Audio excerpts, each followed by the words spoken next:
Welcome to The Explainer. There's a silent war being waged online every single day. So today, we're going to go behind the front lines. We're going to build a digital fortress and really break down the strategies that organizations use to defend our most critical information from all those constant attacks.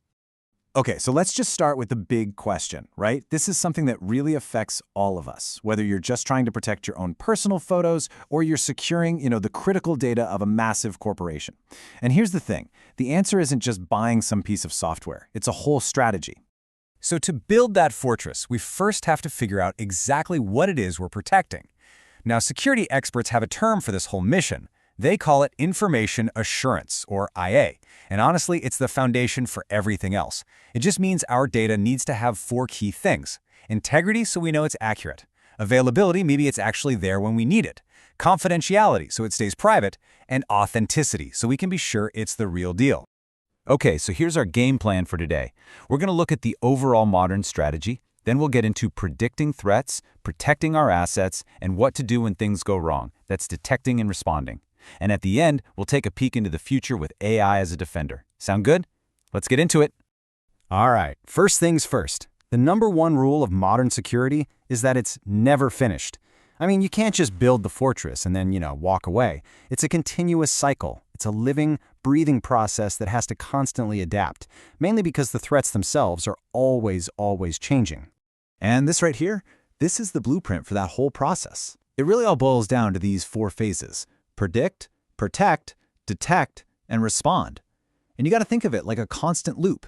See, whatever you learn from responding to an attack feeds right back into the next round of predicting and protecting. It's a strategy that's always getting smarter. Okay, so let's jump into the first phase of that cycle, prediction. This is basically our intelligence gathering mission. It's all about scouting beyond the castle walls to understand who the enemies are, what their tactics are, getting the lay of the land, really. And this all happens long before an attack even starts. And the very first step in predicting anything is understanding risk. It's really just the potential for something bad to happen. You're basically asking 2 simple questions. What could possibly go wrong? And, okay, if it does go wrong, just how bad is it going to be? So how do you make this idea of risk something you can actually see and work with? Well, security teams use a tool called a risk matrix, just like this one. And it's a really simple but super powerful idea. You're just plotting the probability of an attack happening against the consequences if it does. This is how you go from just having these vague fears to having a real concrete action plan. It helps you focus your energy and your money where it's going to matter the most. And this is the crucial part. Look at that red zone. Anything that lands there, in that high or extreme risk category, that is not a we'll get to it later kind of problem. No way. That's an all hands on deck, drop everything else kind of situation. This chart right here is literally how priorities get set in the real world of cybersecurity. Now, to make these kinds of predictions, teams have a whole toolkit of different techniques. For instance, there's something called cyber threat intelligence. Think of it like having spies out in the enemy camp, constantly gathering data on new ways they might attack. Then you have the flip side of that, attack surface analysis. That's where you look at your own fortress and you try to find every single possible way in, every unlocked door, every open window. It could be an old server nobody uses anymore, or maybe a forgotten employee account. Anything. All right, so we've done our scouting, we know the threats. Now it's time for phase 2. Protection. This is where we actually build the walls, dig the moats, and post the guards. This is the hands-on, active defense of our stuff. And the absolute core principle here is something called defense in depth. The best way to think about it is like a medieval castle, right? A good castle doesn't just have one big wall. It has a moat, then an outer wall, then guards, then an inner wall, then a locked keep. It's this simple but totally brilliant idea that any one defense can fail. So you build layers.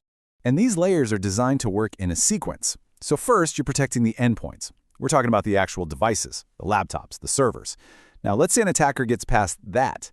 Okay, well now they have to face the network defenses, things like firewalls.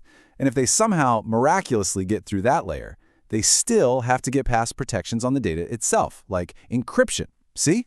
Every single layer is another tripwire for them to stumble over. Okay, but let's be real. Even with the best defenses in the world, sometimes a breach happens. An attacker gets through.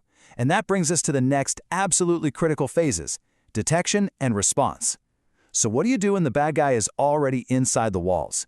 This is when your lookouts and your emergency plan become everything. When a breach is happening, the goal is not to panic. The goal is to execute a plan. It all starts with preparation. You have to be ready before anything happens. Then, the moment an incident is detected, your first job is containment. You got to stop the bleeding, keep it from spreading. From there, you move to eradication. Get the threat completely out of the system. Then recovery, to get everything back to normal. And finally, and honestly this might be the most important step of all, you do the post-incident activities. You figure out what went wrong, you learn from it, and you feed that knowledge right back into your defenses to make them stronger for next time. So everything we've talked about so far has been pretty much human-led defense. But what's next? What's on the horizon? Well, let's look at the real cutting edge, where artificial intelligence is basically being recruited as the newest, and by far the smartest, guard for our digital fortress. You see, the real power of AI and security isn't just about being fast. It's about perception. It's like it can spot the digital equivalent of a ghost.